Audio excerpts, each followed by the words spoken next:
10, 9, ignition sequence start, 6.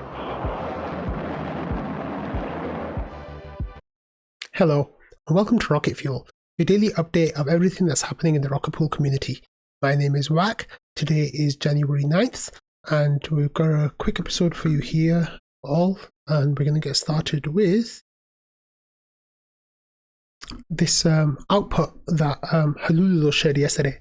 So he says rocket service start, and then it says there's warnings and more warnings and more warnings, and there were some issues basically with his update. Now, what happened here is a little bit earlier, we got, like just a few seconds earlier, we got word that the new Smartnode stack had been released, version 1.11.3, and Halululo upgraded to it, and it caused issues, and it was not good. So it got pulled right away, and then about an hour later, it got published. So let's talk about it here, and then we'll talk about what happened. So Fonax says, hello there, node operators and people who are here.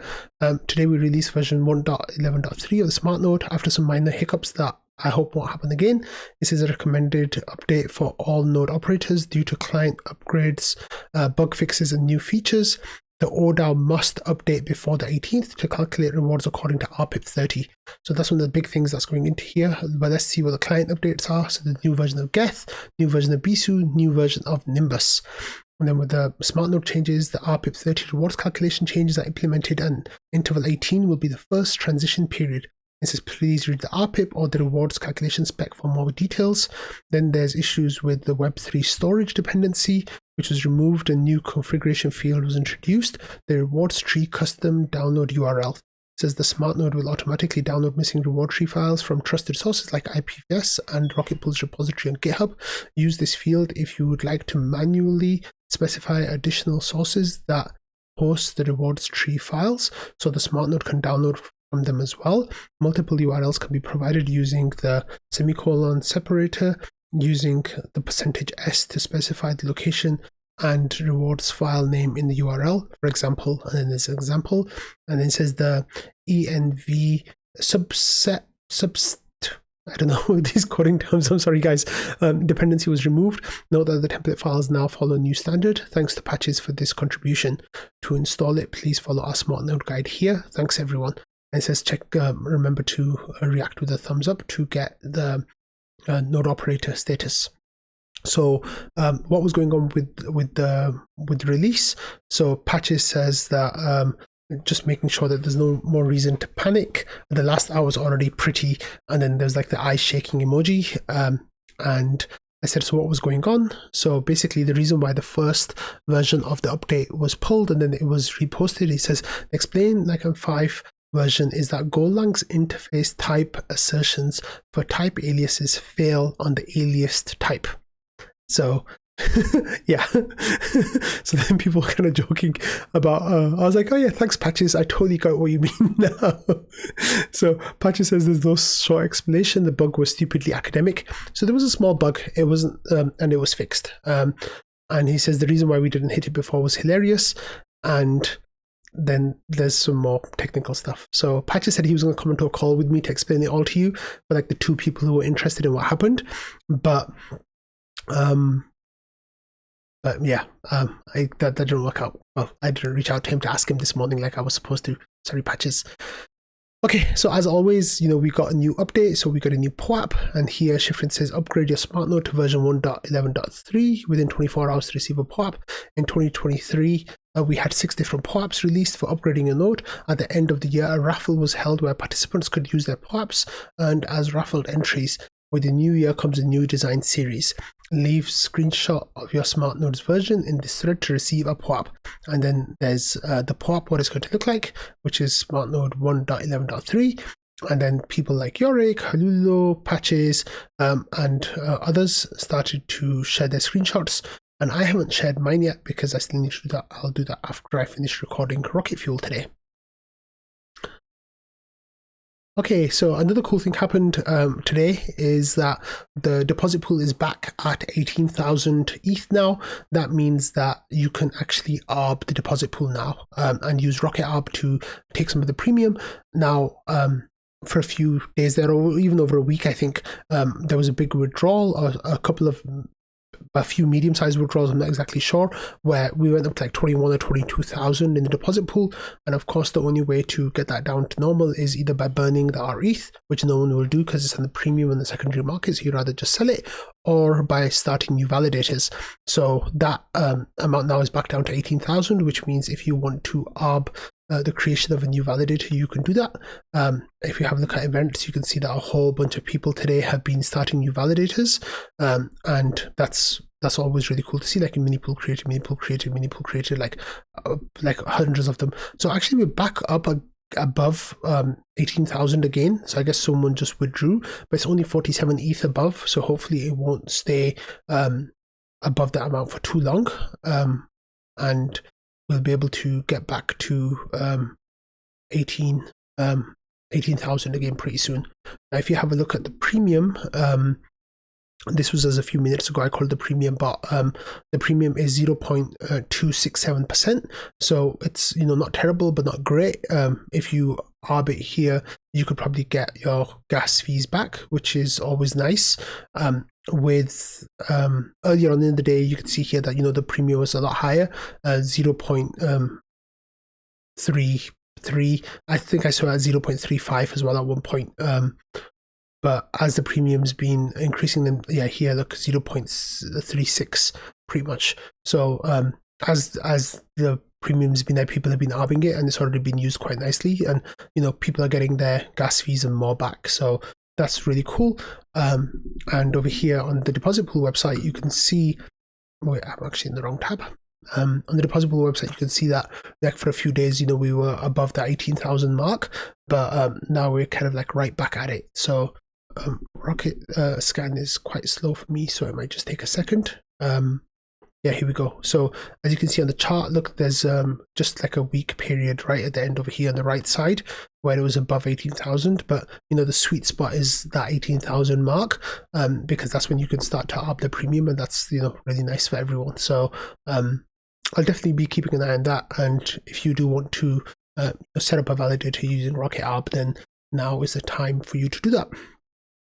Okay, so yesterday we talked a little bit about Jasper's bounty that he set up and some discussion about EigenLayer, and during the course of the episode I talked about how there's been some really good discussion about EigenLayer taking place in the Discord, but the problem is that I haven't been able to keep up to date with it because it's too disparate, and it's really difficult to keep track of the whole conversation, but that there was really good conversation that happened a few times. Well, Seamus here watched the episode yesterday, so shout out to Seamus, and he saw that we should have one place where we can talk about EigenLayer, so he made this thread, and it's just called EigenLayer. It's called EigenLayer discussion ready go.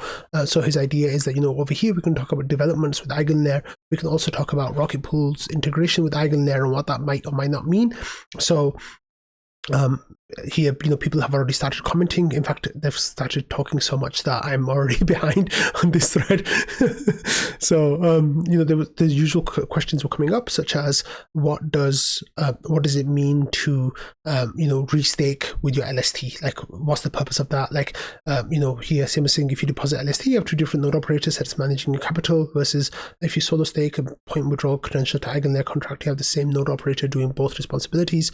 But there's like a whole bunch of, like here Nextech said, no, actually not Nextech, Simpleman says, I see so many use cases for EigenLayer, but I agree that it could F the Ethereum ecosystem, but it could help for mass adoption. So there's a whole bunch of like different like threads of discussion that are already started, and there's a whole lot of people kind of already getting involved in the discussion, and Valdorf has been quite critical of EigenLayer. A whole bunch of other people have been quite critical of EigenLayer as well. So if you do want to talk about EigenLayer, then definitely come into this thread and get ideas of what's going on, and then what you can do is you can follow the discussion here, or if there's good points and good discussions being made, then I'll share them on Rocket Fuel as well.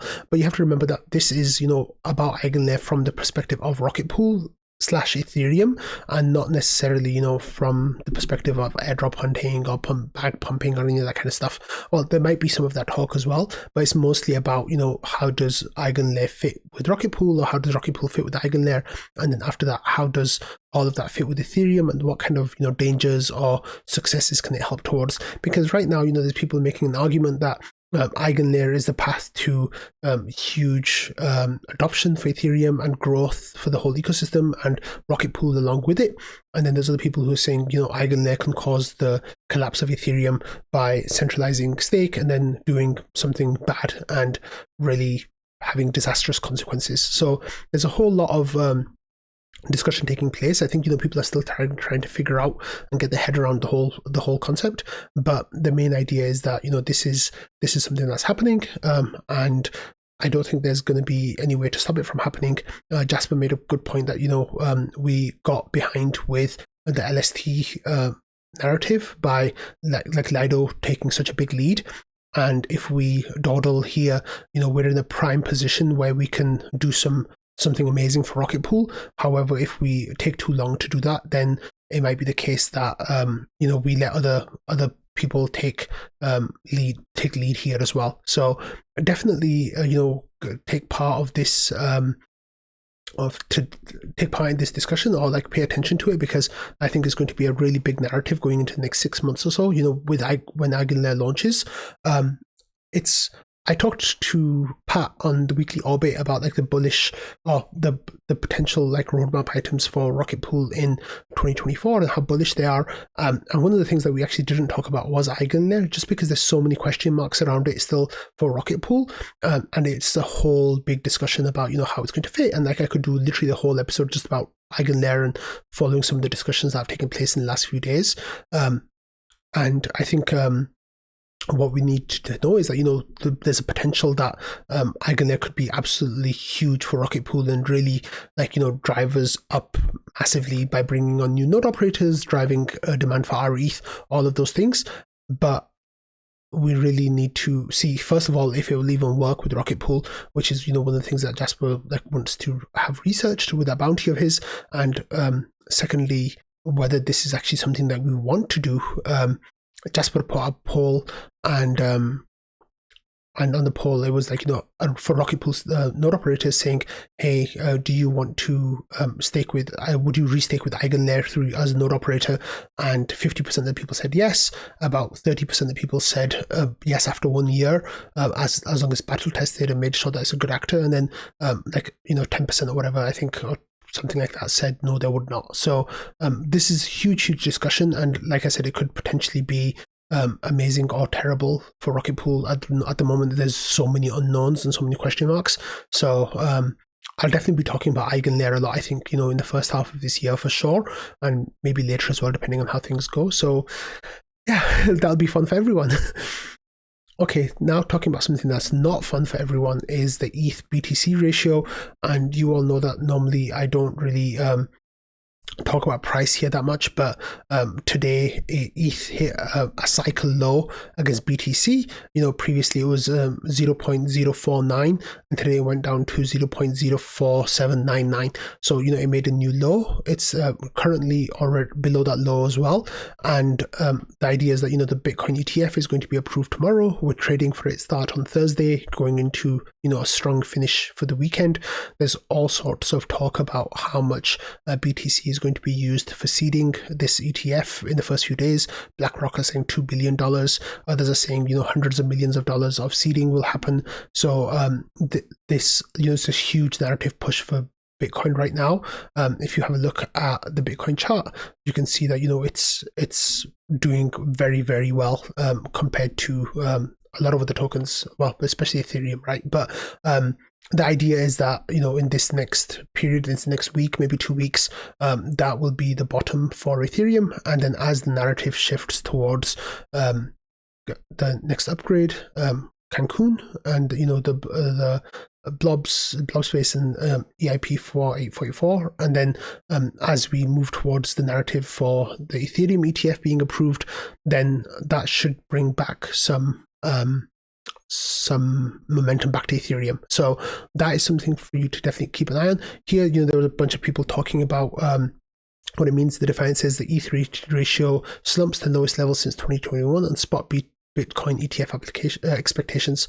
ETH BTC dropped to 0.048, the lowest since May 2021, while its relative strength index dipped to oversold. Will ETH keep underperforming? So they wrote an article about it. Then we had Leon here saying that Ethereum supply continues to shrink. Since November 2023, the amount of ETH circulation has declined by over 700,000 Ether worth over $1.6 billion. So that's kind of factoring in the burn there and what's happening with that. Another thing here is as well that a whole lot of ETH is leaving exchanges. So people are putting it in DeFi and staking in other places right now and not on exchanges, which is normally a good sign for selling. But that's going to be something to keep an eye on as well. And then here Thor has a really good thread saying ETH BTC is now at its lowest level since April 2021. Yet this year we have the ETH spot ETF decisions, Denkun upgrade 4844, and restaking as well. And that ties into the EigenLayer stuff I was just talking about a few minutes ago. And he says, as well as an array of Ethereum native airdrops, net ETH deflation, Solana projects launching on the Eclipse Layer 2 and more. Think about what this chart might look like in a few weeks after the BTC ETF has been approved. So I think he's kind of insinuating what I'm implying as well. Not financial advice, of course, not trading advice, any of that kind of stuff. But it looks like the ETH BTC ratio should bottom in the next very soon period, and then after that hopefully it will build momentum for the coming bull cycle, or the bull cycle that we end, the continuing bull cycle. So here Celsius says Celsius selling large amounts of ETH is likely one of the main reasons for this price action. Wonder what happens when the sell pressure stops. And it seems like that sell pressure is going to be stopping in the next couple of weeks, I think, or next few days. I'm not exactly sure. I'll find out some good information on that and try to get it to you all soon. Okay, and finally, I'm going to end this episode with something of a favor that I want to ask all of you all. You know that I don't normally ask for people to subscribe or like or retweet or share any of that kind of stuff. Very rarely do I ask for any of that stuff. But as we're approaching this period where Rocket Pool is going to be getting more and more in the narrative light, as we get the Houston upgrade and then building up into some potential EigenLayer partnerships, and then potentially also Saturn, the stuff that's happening with Saturn, in this bull market. What I'm going to ask is, if you ever see threads like this, to just, drop a mention for Rocket Fuel. So let me tell you about the thread. So here, Taiki says, show me some newer crypto YouTubers I should be following. We need to see some new blood climb up the ranks this cycle. And then he says, show me your favorite underrated crypto YouTubers. So Jasper replied by saying, easily Whack, the host of Rocket Fuel, daily update on everything that's new in the Rocket Pool ecosystem. So that was a really nice thing for Jasper to say and to share that out. And I really, really do appreciate that. So I guess what I'm trying to ask of you all is, if you ever come across anything like this, where people are asking for favorite crypto YouTubers or podcasts or anything like that, or ask for recommendations about information, if you can just mention Rocket Fuel, I would really, truly appreciate that, because, I get money from the GMC, right? So I'm not making any money from this other than what the GMC pays me, whatever they decide. And, there's no promotional materials or content or anything like that in Rocket Fuel. I don't make any money from it outside of what the GMC gives me. And for the most part, I think. And then what I'm trying to say is, we're all in this together, right? We all want Rocket Pool to succeed. And I really do believe that Rocket Fuel is one way that we can bring Rocket Pool to a wider audience. So it's kind of all in all of our best interests if more people watch Rocket Fuel. So I don't do this often. You guys all know that. I don't ask to have Rocket Fuel shilled. But if you like the show and if you like the information that I share out, then I'd really appreciate it if you follow Jasper's lead here and get the message out for Rocket Fuel whenever you can. On that note, thank you all for watching, listening, and being part of the Rocket Fuel community. I truly couldn't do this without all of you all. So thank you so much. And I will see you all tomorrow. Bye.